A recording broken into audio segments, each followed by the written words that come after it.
नमस्कार मंडळी, welcome back to my YouTube channel. सध्या आपण ऐकतोय शंकर पाटील यांच्या गारवेल कथासंग्रहातील कथा. आजची आपली कथा आहे मीटिंग. मीटिंग मग ती कोणत्याही संस्थेची असो, पक्षाची असो किंवा अगदी गावातली असो, तो सगळ्यांचा अत्यंत जिव्हाळ्याचा विषय असतो. मीटिंगचा कोरम असू देत, मीटिंगचा अजेंडा असू देत, असे विचित्र गहन प्रश्न सगळ्यांसमोर पडलेले असतात. मग या मीटिंगला न येण्यासाठी माझी अजून भांडी घासून झालेली नाहीत तोपर्यंत आमचे पप्पा अजून झोपलेत अशापर्यंतची कित्येक विचित्र पण सिरियस गंभीर कारणं मीटिंगला न येण्यासाठी दिली जातात. अशीच एक छोटेखानी मीटिंग भरली आहे एका गावात. तर बघूयात या मीटिंगचं नेमकं होतंय काय. तर ऐकूयात आपली आजची कथा मीटिंग. रोज दिवस मावळ्याला आपलं गाव गाठणारा ग्रामपंचायतीचा सेक्रेटरी सुद्धा आज हापिसात हजर होता. कोऱ्या कागदांची एक चवड आडव्या तक्क्यावर ठेवून मांडी घालून तो बसला होता. दाराच्या तोंडाला गटारावरच्या पायरीवर बसून महादू शिपाई बिड्या ओढत होता. सरपंचही गालात तंबाखू धरून तक्क्याला टेकून बसले होते. मधोमध एका तुळीला बत्ती टांगलेली दिसत होती. तिनं झक्कास सूर धरला होता. आज कसली तक्रार न करता तिचं मेंटल काम देत होतं. पण तिच्याऐवजी सरपंचाचीच बत्ती एकदम भडकली. लाळ नरड्यात गेली आणि शब्द बाहेर आले. आईला महाद्या, नुसत्या बिड्या बोडत बसलायस वैरा मका धरणं पायरीवर. मग दुसरं काय करू असं विचारायचा धीर त्याला झाला नाही. हातातली जळती बिडी गपगुमान गटारात टाकून तो नुसता खोकला आणि आत बघत तसाच बसून राहिला.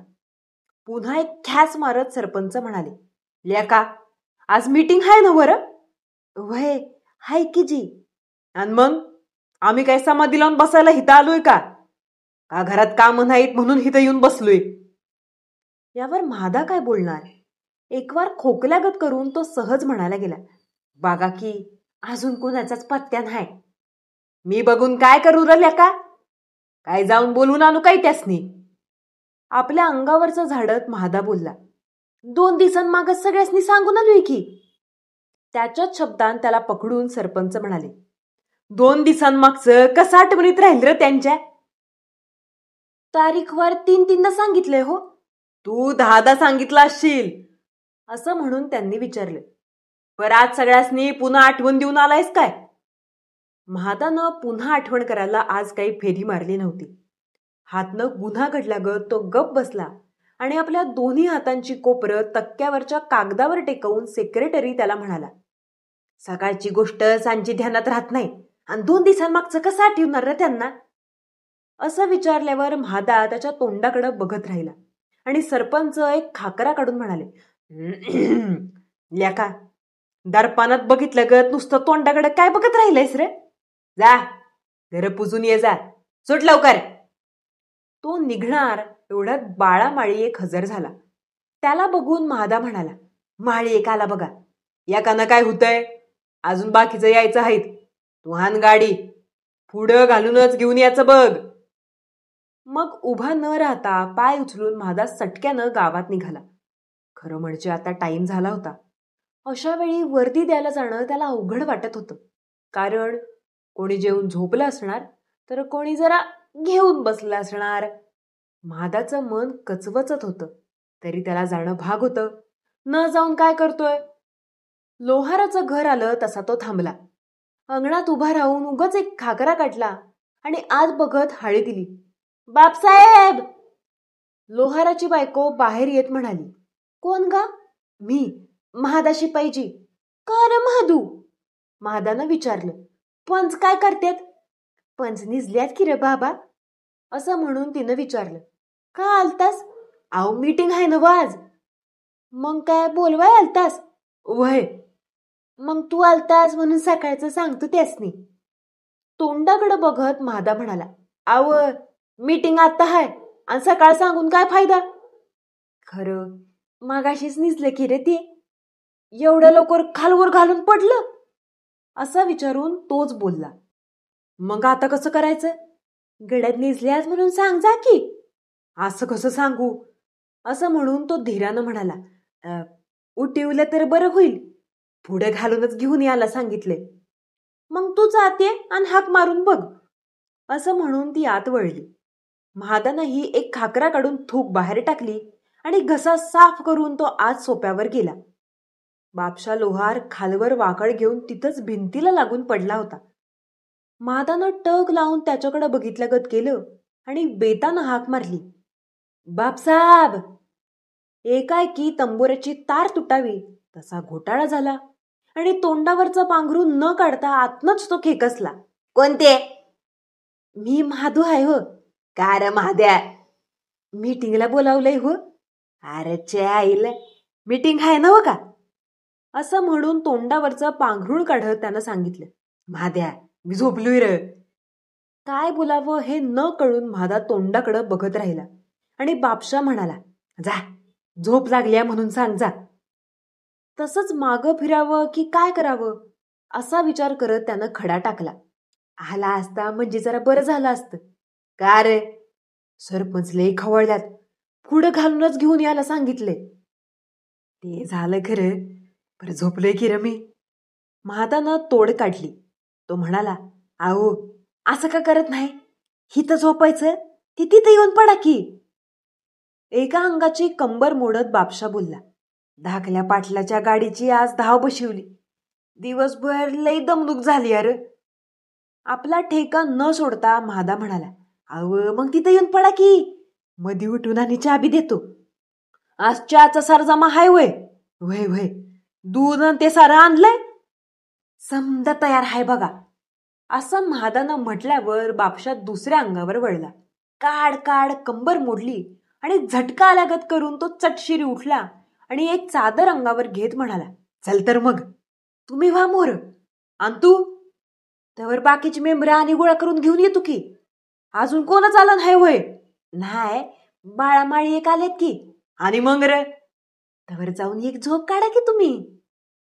बापशा लोहार घरातनं बाहेर पडेतोवर तो तिथंच थांबला. तो वाटेला लागला हे बघून त्यानंही मग पाय उचलला. आता कुणाकडे जावं याचा विचार करत तो रस्त्यानं निघाला. रामा धायगुड्याचं घर जवळ होतं, पण त्याला जाऊन गाठायची छाती होईना. या टायमाला तो पिऊन तर झाला असेल. आपण बोलवायला जायचं आणि गडी तरबत्तर होऊन शिवीद्यात अंगावरच आला तर काय करायचं? त्या शिव्या खायला नकोत आणि तिकडे जायलाही नको असा विचार करून तो सरळ सोनार गल्लीत घुसला. पितळेची नळी तोंडाजवळ धरून भालू सोनार आपल्या कामात गर्क होऊन गेला होता. महादा दारातनं आत आला तरी त्याला कळलं नाही. मग महादानच म्हटलं, काय चाललंय? भुवया उचलून एकवार सोनारानं वर बघितलं आणि पुन्हा खाली बघत म्हटलं, काय महादू, मीटिंगचं इसरला? इसरतोय कुठलं? मग काय हे चाललंय काम? दिसत नाही? जरा बघितलागत करून महादा म्हणाला, वाट बघायला लागल्यात की. खरं गिराईक बी वाट बघत बसलंय हवं. देसायांची आवडक का तिथं बसूनच होती. ती आपण होऊन म्हणाली, बाबा दागिने घेऊन सकाळी बारशाला जायचं आहे. मग काय करतासा? असं विचारून महादा उभा राहिला आणि सोनार म्हणाला, काय करू तू सांग. जरा येऊन जावा की. येऊन जाऊ? वय, हजेरी लावायची आणि याचं हातातलं काम सोडू व्हाय. असं विचारून तो म्हणाला, ल्याका बारसं महत्वाचं का तुझी मीटिंग महत्वाची? आवडक्कानंही सूर ओढला, बाबा रातोरात दागिनं झालं पाहिजेत. सकाळी उठून पहिली गाडी धरायची आहे. बर, मग जातो तर. व पुढं काम संपलं की येतोच म्हणून सांग. महादा बाहेर पडला आणि कोळ्याच्या गल्लीत शिरला. शंकर कोळ्याचं घर आलं आणि बाहेरनं कानोसा घेत त्यानं विचारलं, शंकरांना आहेत का? हातात एक चिमणी घेऊन कोळ्याची बायको बाहेर दारापर्यंत आली आणि महादाला बघून म्हणाली, मीटिंगलाच गेल्यात की. असं व्हय. असं म्हणून महादा वळला आणि तिनं विचारलं, तिथं नाहीत काय? मागापतूर नव्हतं. तू गावाचं बाहेर पडलायस? झालं की अर्धा तास. बघितलंस काय? असं म्हणून ती त्याच्या तोंडाकडं बघत राहिली आणि हाताचा मुटका हनवटीला लावून म्हणाली, यासनी जाऊन वाटूळ झाला की. मग वाटत कुठेतरी बसल्या असत्याल. ती फणकाऱ्यानं बोलली, कुठे बसत्यात? गेला असतील त्या धनगरणीकडं. कुठं म्हणून विचारू नये तो प्रश्न त्यानं विचारला आणि अंगाचा भडकावडा लागत करून ती म्हणाली, त्या परटाच्या फुटानीकडं र माझ्या बाबा. राग रंग ओळखून तो गप्प झाला आणि तिनं त्याला काम सांगितलं. तिथं बसल्यात का हे बघून सांगा, ये बघू. असलं तर मग चांगली मीटिंग काढतो ह्यांची. एकवर खालवर बघत महादा म्हणाला, नाही मीटिंगलाच गेल्या असतील. अरे उंदराला मांजर सामील, तू काय सांगतोस माझ्या हाट्या. बर बर जाऊन बघून येतो, ये जा, तिथंच असणार बघ ती. आधीच वेळ झाला होता, त्यात हे काम निघालं. उशीर झाला तर सरपंच जोड्यानं हाणणार. बरं हे काम न करावं तर कोळ्याची बायको मिशीला कांद बांधणार. काय करावं असं करतोच तो पलटणीकडे गेला. दोघही सोप्यालाच होते. एक गुडघा वर करून ती भिंतीला टेकून बसली होती आणि शंकर कोळी तिच्या समोर झोपाळ्यावर बसून पान खात बसला होता. महादा दारात आला तसं कोळ्यानंच विचारलं, घराकडनं आलास काय र महाद्या. वय वय, अरे त्याच्या आईला त्याच्या, असं म्हणून त्यानं पुन्हा विचारलं, काय बोलली का आमची बायको. इथं बसल्या असत्याल म्हणून सांगितलं. आणि र आणि बघून यायला सांगितले म्हणून सांगायला. वय मी मीटिंगला जातो आणि तू घराकडे जाऊन मी हिथं नाही असं म्हणून सांग जा. इथं बसलोय म्हणून सांगितलंस तर जोड्यानं हानीन बघ. बर बर, असं म्हणून तो पुन्हा कोळ्याच्या घराकडे गेला. सांगायचं ते सांगून पुढच्या कामाला लागला. वाटेत दाजीबा देसायांचा वाडा लागला. देसाई गेलेत का घरात आहेत हे बघावं असं म्हणत तो वाड्यात शिरला. उघड्या अंगानं देसाई ढेलजेवर उभा होता. 2 गडी जोंधळ्याच्या पोत्यांची हलवाहलव करीत होते. महादाला चौकात बघून देसाई म्हणाले, अरे ये लवकर ये. पायातलं काढून खाली ठेवलं आणि महादा वर ढेलजेवर गेला. देसाई म्हणाले, देवानं धाडल्यागत बरं वेळेवर आलास. खोच खोच धोतार खोच वर. तो कसा बसा बोलला, आव आव मीटिंगला बोलवाय आल तू. अरे एवढी थप्पी रचून आणि जाऊ की. खोच धोतार आणि जरा हात लाव. धोतर खोचत तो म्हणाला, आधीच वेळ झालाय हो. अरे आणि जरा वेळ झाला म्हणून काय बिघडलं. तुम्हाला नाही, मला शिव्या बसतील खरं. मी एटीला धरला म्हणून सांगतो. तू का काळजी करतोस. काळजी लागून तरी तो काय करणार. काळजी लागली होती तरी तो धोतर खोचून पुढे झाला आणि गप गुमान कामाला लागला. 1 खंडी जोंधळ्याची 20 पोती रचून झाली. घाम फुटला आणि देसाई म्हणाले, आता चहा पिऊ आणि जाऊ. घाम पुसत तो बोलला, नाही नाही चहा बी काय नग आता. का र. अजून 2 मेंबरांची गाठ घेऊन पुढे जायचं आहे. जा तू सटक्यानं. अरे बस की, चहा घेऊन जा. नग नग मी जातो पुढं, तुम्ही निघता नव. मी कशाला निघतोय रा आता. असं त्यालाच विचारून ते म्हणाले, अजून माझं जेवण खाण व्हायचं. मी जेवणार कवा आणि मीटिंगला जाणार कवा. असं म्हणता. वय वय, ह्याच कामात गुतापून पडलोय नव मगाधारनं. अजून उद्याची जोडणी ते बघाय पाहिजे की. बर मग मी जाऊ. जातोस. वय वय. देसाई म्हणाले, मग असं कर की. कसं. जाता जाता बैलजोडी एक कुणाची मिळती का बघ. बैलजोडी. आमच्या बैलांचं खांद आल्यात र. उसाला पाणी पाजायचं हाय. महादेव विचार करत उभा राहिला आणि देसायांनी विचारलं, सांगतोस नव. आता का वाव सांगू अण्णा. अण्णा खवळले. एका हाताच्या बोटांनी खरा खरा डोकं खाजवत म्हणाले, तुला सवड व्हायची नाही र. सरपंचाच्या गोट्यातलं शेण काढतोस पण आमची हिक्कडची काडी तिकडे करणार नाहीस. तसं नव अण्णा. अरे काय अण्णा. मी वळकून हाय. मग आता काय बोलायचं. असं म्हणून माधा खाली मान घालून उभा राहिला आणि देसाई अण्णा जोरात बोलले, अरे काय बोलतोस तू. जाता जाता जरा एवढं कर म्हटलं तर गारानं सांगत बसलायस. आधीच येळ झालाय म्हणून म्हणलं हो अण्णा. काय म्हटलं म्हणतोस आणि लेका. तू काय लायकीचं आहेस हे समजलं. जा तू आता सट. देसायांनी त्याला 1 मिनिट सुद्धा उभं राहू दिलं नाही. काळा ठिक्कर चेहरा करून तो तिथनं बाहेर पडला. किती रात्र झाली याचा अंदाज येत नव्हता. अजून 2-3 घरं त्याला फिरायची होती. पण असाच वेळ मोडला तर काय करावं? कोणी वेठीस धरलं तर नाही म्हणता येतं. भीमा पाटलाकडे जाण्याचा त्याला धीर झाला नाही. रामा धायगुड्याचं घर तर त्यानं मगाशीच वर्ज केलं होतं. आता तर उशीर झाला होता. एखाद्या वेळेस कोरम भरला असेल असा मनाला ताळा घालून तो सटक्यानं पाय उचलू लागला. तारा खड्डाचं घर वाटेवर होतं. जाता जाता तेवढं बघावं आणि पुढं सुटावं असा मनाला ताळा घालून तो खड्डाच्या घराकडे गेला. 4 बायका जमावून तारा मावशी अंगणातच बोलत बसली होती. महादाला बघून तीच म्हणाली, काय रे महादू? मीटिंगला बोलवाय आलतो तारा मावशी. मी कशी येऊ रे बाबा? का? काय झालं? ती म्हणाली, माझी म्हस यायला झाल्या आणि मीटिंगला येऊन कसं भागल र? ती काय मीटिंगला जाऊ नका म्हणती वय?